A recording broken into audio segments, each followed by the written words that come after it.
안녕하세요. 기태형입니다. 자, 우리 언어 2차 수업 시작하도록 하겠습니다. 교재 22쪽 펴시면 되고요. 제가 페이지 기준으로 말씀드리는 건 우리 그 행문고 기준으로 말씀드리는 거고, 제가 첫 시간에도 말씀드렸다시피 우리 PDF 파일로 보시는 분들은 출제 키워드로 보시면 돼요. 출제 키워드 O 이렇게 되고요. 보시면 형태론 중에서 단어 중에서 이제 형태소라는 부분이 나오죠. 이 형태소라는 것을 이제 시험에 낼 때는요, 개념을 알려주고 형태소의 개념을 알려주고 그 다음에 분류까지 해줘요. 분류까지 해준 다음에 특정 예문을 주고 나서 형태소 단위를 구분하는 문제 이런 것들이 출제가 되는 거죠. 자, 일단 형태소의 개념 보시면 얘는요, 의미의 최소 단위예요. 이게 무슨 의미가 있는 거냐면 혼자 쓰이지 못하더라도, 그죠? 혼자 쓰이지 못하더라도 그것으로 인해서 조금이라도 의미가 달라진다면 그것이 형태소가 된다는 거죠. 그죠? 그래서 의미를 갖고는 있는데 혼자 쓰이지 못하더라도 그로 인해 의미가 달라진다면 형태소가 되는 거예요. 당연히 기역, 니은이라든가 아니면은 아, 야 같은 모음, 자음 모음 자체는 형태소가 될 수는 없는 거예요. 걔는 그냥 말소리 단위가 되는 거고요. 이를테면 이런 거죠. 우리 왜 보세요. 기태 같은 명사를 문장에서 주격으로 쓸 때 어떻게 쓰나요? 가 붙이면 되죠. 그러면 이 가는 혼자 쓰이지 못하지만 어떤 말을 주격으로 만들어주는 의미가 있는 거예요. 형태소가 되는 거고요. 그 다음에 먹다 같은 경우를 우리가 피동의 의미를 지닌 단어로 바꾸면, 이를테면 고래가 새우를 먹다를 어떻게 해요? 새우가 고래에게 어떻게 쓰죠? 먹히다 이렇게 되죠. 그러면 지금 얘는요, 히 자체가 혼자 쓰이지는 않지만 이것 때문에 피동의 의미가 부여가 되는 거죠. 이것도 형태소가 되는 거고요. 그 다음에 이런 것도 한번 보세요. 우리 왜 가다 같은 단어를 의문문으로 만들면 간이 이렇게 쓰잖아요. 그죠? 그 다음에 가의 앞부분을 먹으로 바꾸면 먹다 이렇게 되는데, 보세요. 이 가나 다, 그 다음에 니 같은 게 혼자 쓰이지는 않지만 뒤쪽에 니라는 말이 쓰이면 어떻게 되는 겁니까? 이거 의문문으로 바뀌게 되는 거죠. 그래서 니가 혼자 쓰이지는 않지만 의문의 의미를 가지고 있기 때문에 이것도 형태소가 되는 거고요. 그 다음에 가다의 가라는 앞부분을 먹으로 바꾸게 되면, 그죠? 의미 자체가 달라지죠. 그래서 가나 먹 자체가 혼자 쓰이지는 않지만 이 각각이 형태소가 되는 겁니다. 쉽게 생각하면 의미를 갖고 있는 단위로 끊어주면서 조사, 접사, 어미 같은 것도 다 형태소가 된다고 생각하시면 돼요. 아직 우리가 조사, 접사, 어미를 배우진 않았는데 가를 이런 게 조사고요. 그 다음에 히 같은 게 접사고요. 이렇게 다, 니 이런 것들이 어미가 되는 겁니다. 이 앞부분을 어간이라고 하는데, 이거는 잠시 후에 우리가 단어 구분하면서 어간, 어미 이런 것들은 정돈하도록 하죠. 자, 이번에 형태소의 구분 보면 같이 보면 의외로 어렵지는 않아요. 기준이 있겠죠. 그래서 혼자서 한 단어로 쓰일 수 있느냐 없느냐에 따라서, 그죠?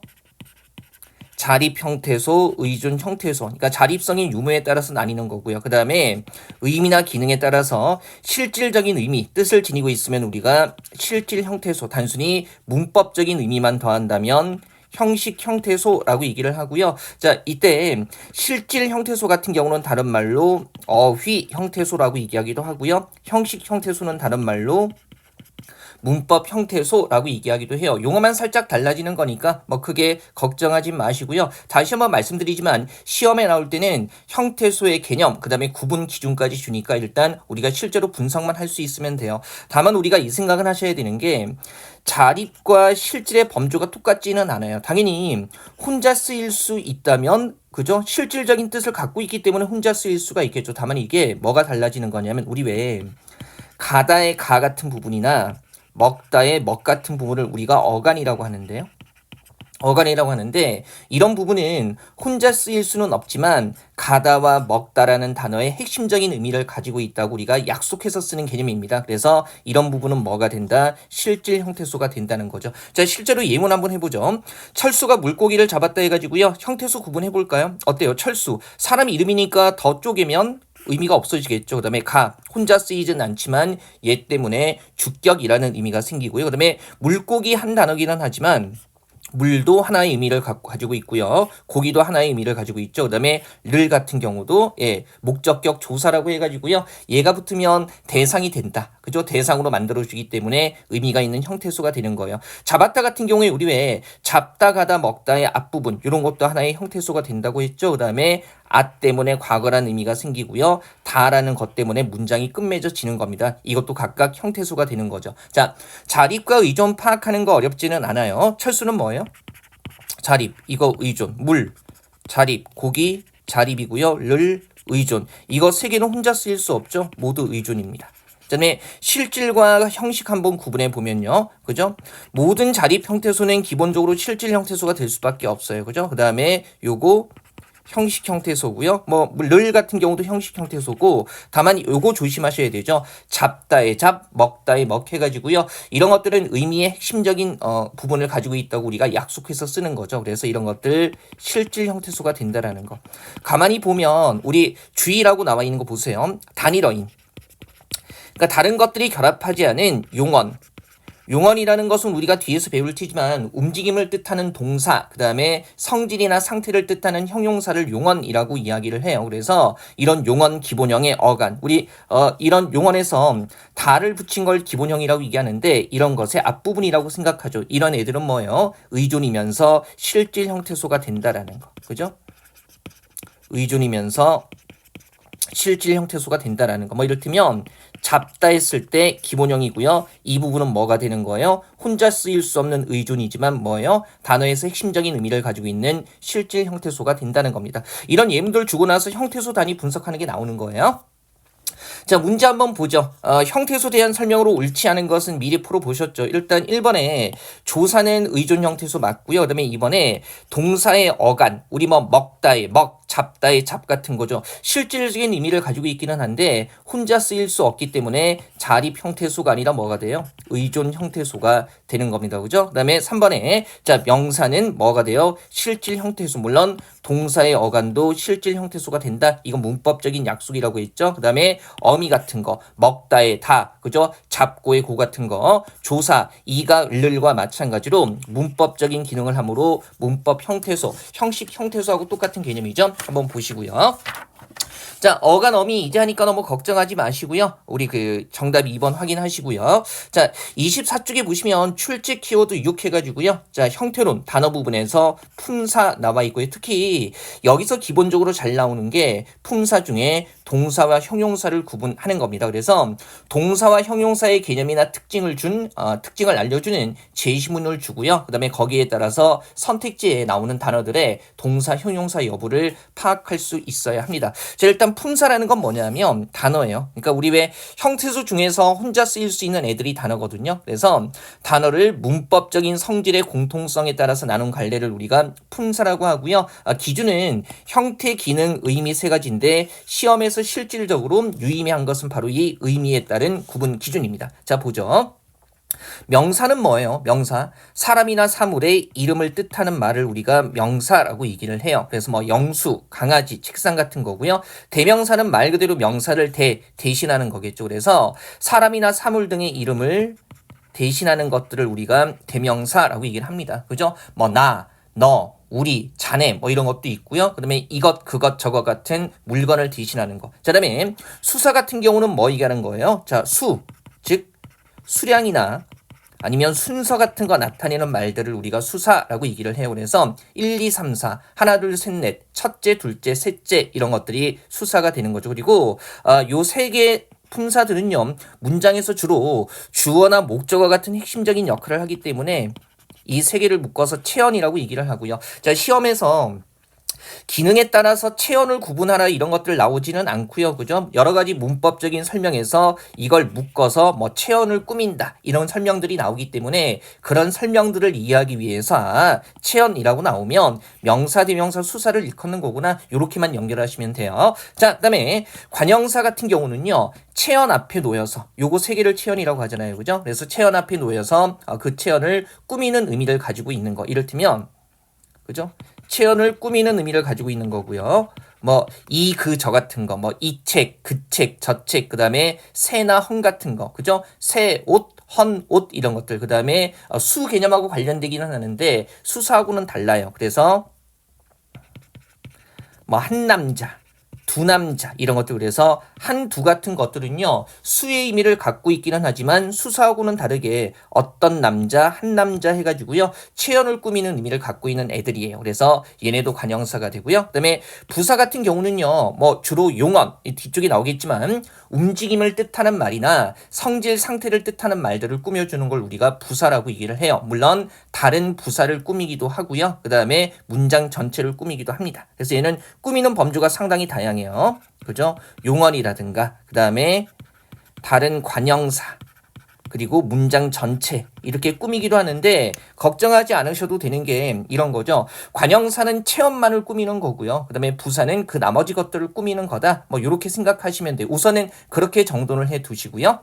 그래서 가장 빠르다의 가장, 아주 오래내 아주, 매우 빨리의 매우, 그리고 이제 문장 이어주는 접속어, 그리고 같은 것들. 자, 요거 두 개는 주로 꾸미는 역할을 하기 때문에 기능상 수식언이라고 이야기를 합니다. 잡아두시면 되고요. 그 다음에 감탄사라는 것이 있는데요. 얘는요, 뭐 감정, 부름, 대답, 뭐 입버릇, 더듬거림 같은 거. 그래서 뭐 아, 이봐, 네 해가지고요. 그죠?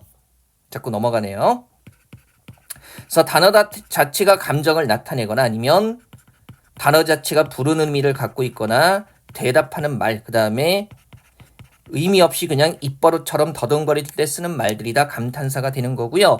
얘네는 문장에서 주요한 역할을 하지 않기 때문에 따로 동떨어져 있는 애들 독립언이라고 이야기를 합니다. 그 다음에 조사라는 게 나와 있고요. 조사는 뭐냐면 다른 말 뒤에 붙어서 주로 문법적인 관계를 나타내는 거. 그래서 우리 왜 주격을 나타낼 때 이와 가, 목적격 나타낼 때 뭐 을과를 이런 것들이 있죠. 그 다음에 이다를 우리가 따로 서술격 조사라고 얘기를 해요. 얘는 나는 공무원이다, 나는 학생이다 해가지고요. 주로 이제 체연 뒤에 명사 뒤에 붙어서 풀이해 줄 때 이다가 붙기 때문에 이런 것들 서술격 조사라고 얘기하고요. 이건 두 개를 따로 이렇게 구분한 이유가 있습니다. 그죠? 자, 조사 같은 경우에 주로 문법적인 관계를 나타내기 때문에 관계연이라고 하고요. 자, 동사는 말 그대로 동작, 움직임, 그 다음에 작용을 나타내는 말이에요. 뭐 가다, 먹다, 뜨다 같은 거. 그 다음에 형용사 같은 경우는 성질이나 상태를 나타내는 말. 그래서 뭐 감정의 상태를 나타내는 기쁘다, 슬프다. 그 다음에 맛의 상태를 나타내는 뭐 달다, 쓰다. 그리고 뭐 색깔 같은 거 푸르다 등등등이다 형용사가 되는 거고요. 이거는 묶어서 우리가 주로 문장에서 풀이해주는 기능을 하기 때문에 용언이라고 얘기를 합니다. 자, 체연, 수식언, 독립언, 관계언, 용언 이런 용어들은요. 다른 문법적인 내용을 설명할 때 쓰이는 말들이니까 이 각각을 언급했을 때 여기에 속하는 품사가 무엇인가 그런 것들 알아두시는 게 중요하고요. 형태는 뭐냐면 한 단어 안에서 형태 변화가 가능한가 불가능한가 그걸 가지고 나누는 겁니다. 그래서 형태 변화가 불가능하면 불변어, 그리고 형태 변화가 가능하면 변화가 가능하다 그래서 가변어 이렇게 얘기를 하고요. 형태 변화가 가능한 가변어 범주에 들어가는 건 용언하고요. 동사, 형용사하고 서술격 조사 이다까지가 형태 변화가 가능한 가변어의 범주에 들어가는 겁니다. 요거 살짝 여기에서 이제 어간, 어미 개념 좀 잡고 가볼게요. 어간, 어미 개념 좀 잡고 가볼게요. 자, 우리 동사나 형용사 같은 경우는요, 그죠? 형태 변화가 가능해요. 뭐 예를 들면 먹다 같은 경우에 먹다, 먹고, 먹으니, 뭐 예쁘다, 그죠? 예쁘고 이런 거 가능하고요. 서술격 조사 이다 같은 경우도 우리가 가변어의 범주에 들어간다라는 거, 요거 잘 잡으셔야 돼요, 그죠? 요거 세 개. 학생이다, 학생이고, 학생이니, 학생이어서라고 해가지고요, 가변의 범주에 들어가는 거죠. 한번 생각하시면 되고요. 요런 것들을 우리가 문법적으로 형태 변하는 걸 활용한다고 얘기를 하고요. 한번 해보죠. 우리 가장 살면서 중요한 단어가 먹다니까 먹다 가지고 해볼게요. 한번 해볼게요. 먹다, 그죠? 그 다음에 뭐 먹고, 먹으니 등등등. 그리고 먹는, 그리고 과거형으로 쓰면 어떻게 쓸 수 있어요? 그죠? 우리 흔히 쓰는 거죠. 먹었다. 이런 식으로 이제 형태 변하는 것을 뭐라고요? 활용한다고 얘기를 하는데 이런 거예요. 형태 변화할 때 이 먹 같은 부분은 딱 고정돼 있죠. 그래서 활용할 때 변하지 않는 앞부분을 우리가 어간이라고 얘기를 하고요. 이렇게 어간을 제외한 나머지 부분을 그죠? 단어의 줄기 뒤에서 바뀌는 단어의 꼬리 해가지고요. 어미라고 이야기를 합니다. 그죠? 그래서 어간, 어미 이렇게 얘기하는 거고요. 이 중에서 어간에다가 어간에다가 오늘따라 패드가 좀 예민하네요. 어간에다가 다를 붙인 형태를 그죠? 바로 우리가 기본형이라고 이야기를 하는 겁니다. 요거 생각하시면 되고요. 그리고 어미가 세부적인 종류가 있는데 이렇게 한 단어의 맨 끝에 오는 다, 고, 능 같은 어미를 우리가 맨 끝에 온다 그래서 어말어미라고 얘기를 해요. 그죠? 어말어미라고 얘기를 하고 단어의 맨 끝에 오는 거죠. 어말어미. 그리고 이렇게 다처럼 어말어미 중에서 문장을 끝맺어 주는 것을 종결어미. 그다음에 고 같은 거 붙으면 얘가 붙으면 다른 것과 이어지죠. 그래서 이런 것들 연결어미. 그다음에 맨 끝에 는 같은 게 붙으면 먹는 물 이렇게 해가지고요. 그죠? 단어 자체의 기능을 바꿔줘요. 뭐 이렇게 이때 는 붙었을 때는 뒤에 오는 체형 같은 걸 꾸미게 바꿔줄 수 있는 거죠. 그래서 이런 것들을 우리가 전성어미라고 합니다. 어렵지는 않죠. 자, 맨 끝에 오는 어미를 어말어미라고 하는 거고 끝맺어 주는 거 종결 그대로잖아요. 그 다음에 이어주는 거 연결, 그 다음에 기능 성질을 바꿔주는 걸 전성어미라고 하고요. 그러면 먹었다 같은 것들은 가만히 보면 얘는 그저 어미 중에 어말어미 그리고 종결어미가 되는 거고요. 엇 같은 것들은 그저 어간 뒤, 그 다음에 어말어미 바로 앞에 오기 때문에 어말어미 바로 앞에 온다 그래서 우리가 이런 것들을 선어말 어미라고 얘기를 해요. 뭐 엇 같은 것들 이런 선어말 어미는요. 시제를 나타내거나 아니면 우리 왜 시 같은 거 뭐 가다 가시다 해가지고요. 높임을 나타내거나 그죠 아니면은 여러 가지 심리적인 태도 이를테면 먹겠다 뭐 미래를 나타내기도 하는 거지만 의지 같은 거 나타낼 수도 있는 거잖아요. 그런 것들 나타내는 걸 선어말 어미라고 이야기를 합니다. 자 기본적으로 이런 기본적인 개념에 대한 설명들은 제시문으로 안 주는 경우들이 많아요. 그래서 이런 용어들은 좀 정돈을 해 두시고요. 그죠? 이제 보이죠? 어간 어미 그다음에 맨 끝에 오는 게 어말어미 그리고 어말어미 중에서 끝맺으면 종결 이어주면 연결 기능을 바꿔주면 전성 그리고 어간 뒤 어말어미 바로 앞에 오는 선어말 어미 같은 이 있다. 그래서 우리가 보통 어간은 이렇게 표시를 하고요. 어미는 이렇게 표시를 해요. 뒤쪽에 뭔가가 오고 앞쪽에 뭔가가 온다는 얘기죠. 그 다음에 선어말 어미는 어간과 그죠? 어말어미 사이에 오기 때문에 앞뒤에 뭔가 다른 게 있어야 돼요. 그래서 이렇게 앞뒤에 붙임표를 넣어서 표시를 합니다. 뭐 기본적으로 알아두시면 좋고요. 자, 품사는 그렇게 복잡해 보이지는 않아요. 다만 시험에 나오는 포인트가 매번 정해져 있기 때문에 요거 한번 봐야 되죠. 한번 가보죠. 자, 동사와 형용사 구분하는 거. 이게 1차적으로 출제가 잘 됩니다. 그래서 물론 개념 설명해 주고 방법도 설명해 주지만 정확하게 적용할 수 있어야 되죠. 물론 우리가 의미 따라서 기본적으로 구분할 수 있을 거예요. 이를테면 동작 작용을 나타내면 동사고 성질이나 상태를 나타내면 형용사죠. 그죠? 이를테면 우리 교재 나와 있지만 가다 같은 경우는 뭐예요? 당연히 움직임 나타내니까 동사죠. 그죠? 그 다음에 붓다 같은 경우는 어떻습니까? 당연히 색깔이라는 상태 나타내니까 형용사가 되는 거죠. 다만 우리가 이것만으로 명확하지 않은 경우들이 있어요. 보세요. 지금 여기 2번에 첫 번째로 나와 있는데 늙다는 동사예요? 형용사예요? 이게 늙다, 움직임입니까? 아니면 상태입니까? 이게 좀 만만치 않죠. 그래서 우리가 이제 이런 것들을 구별하기 위해서 동사만이 지니고 있는 몇 가지 특징들은 확인할 수 있어야 됩니다. 그래서 동사 같은 경우는요. 그죠?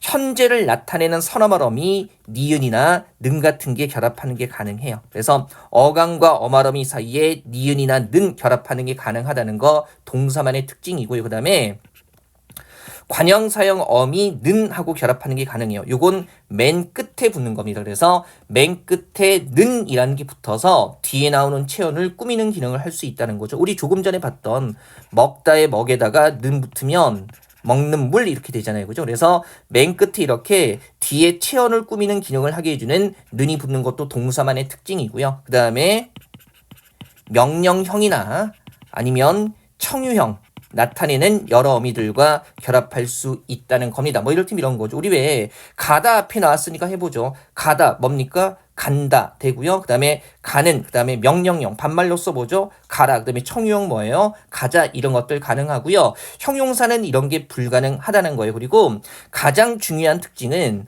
어간과 어말어미 사이에 현재를 나타내는 니은하고 는이 결합할 수 있다는 겁니다. 이게 다른 게 좀 애매하다 할지라도요. 그냥 시험에 나오는 문법에서는 니은, 는 결합할 수 있으면 동사라고 생각하시면 돼요. 그럼 볼게요. 돌아와가지고요. 그죠? 자, 늙다 같은 경우는 뭡니까? 예, 늙는다 되잖아요. 그럼 이건 뭐예요? 당연히 동사가 되는 거죠. 끝. 그죠? 그 다음에 읽는다, 읽다, 읽는다 되고요. 읽는 이런 것도 되죠? 동사예요. 불쌍하다 같은 경우는 어때요? 불쌍한다 이런 거 돼요? 안 돼요? 안 되죠. 그래서 얘는 형용사예요. 되게 쉽죠? 그래서 다른 것들은 놓치더라도 현재를 나타내는 선어말어미 니은는 결합 가능하다는 거, 이게 동사만의 특징이라는 거 알아두셔야 되죠. 뭐 형용사들은 이런 것들이 거의 안 돼요. 뭐 예를 들면 우리 왜 빨갛다 같은 경우에, 그죠? 현재 뭡니까? 빨간 는다 이런 거 돼요? 안 돼요? 안 되고 맨 끝에는 붙어요. 빨간 는 이런 거 안 되죠. 그 다음에 명령형 빨리 빨개라 되게 멈칫하게 되죠. 그 다음에 우리 함께 빨갛자 다 안 돼요. 함께 빨갛자 뭐 갑자기 급진 좌파 용공 종북 세력으로 모두 넘어가자는 겁니까? 예, 말도 안 되는 거고요. 한번 보시고 그 다음에 걸맞다 같은 경우는 우리가 조심해야 되는 게 왠지 걸맞는다나 걸맞는이 될 것 같아요. 그래서 얘는 상당히 조심해야 되죠. 맞다라는 동사가 있기 때문에 헷갈리는 건데 얘는 따로 암기. 그죠? 걸맞다나 알맞다는요. 걸맞다는 서로 어울리다. 그죠? 그 다음에 알맞다는요. 적합하다라는 의미에. 그죠? 둘 다 형용사예요. 형용사기 때문에 얘네는 맨 끝에 는이 결합할 수가 없습니다. 그래서 절대로 걸맞는다나 걸맞는, 알맞는다나 알맞는 이런 형태로 쓰는 게 불가능하다라는 거. 얘는 한국인의 문법적인 직관으로 접근하기가 조금 애매한 부분이 있어요. 그래서 요거는 좀 암기를 해 두시죠. 걸맞다, 알맞다. 걸맞다는 서로 잘 어울릴 만큼 비슷하다, 어울리다. 알맞다는 적합하다라는 의미의 뭐라고요? 형용사예요. 그래서 절대로 걸맞는, 알맞는 이라는 형태로 쓰지 않습니다. 자, 문제 한번 가보죠. 품사가 다른 하나라고 했을 때 지금 이게 다 활용할 수 있는 말들이기 때문에 용언 중에 하나고요. 용언이면 뭐나 뭐 구별하라는 거예요. 동사인지 형용사인지 구별을 하라는 거죠. 그러면 구별을 하라는 거죠. 그러면 기본형에다가 현재 시제 선어말어미 니은이나 는 같은 거 붙여보면 되잖아요. 그러면 어때요? 잠이 모자라다, 잠이 모자란다. 돼요? 안 돼요? 되니까 얘는 뭐예요? 동사. 그 다음에 부족하다 같은 경우에 부족한다. 돼요? 안 돼요? 안 되죠. 얘는 형용사.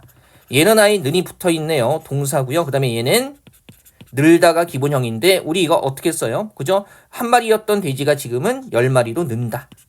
는다라는 현재 시제 선어말어미 니은 붙은 형태가 가능하기 때문에 얘도 동사가 되는 거죠. 정답은 2번이고요. 다만 이제 4번에서 선생님 늘다에 이거 현재형으로 는다 이렇게 되는데 리을 없어졌는데 왜 그런가요? 이건 우리가 활용해서 좀 다룰 거고요. 다만 우리 울다 같은 경우도 현재형으로 쓰면 어떻게 써요?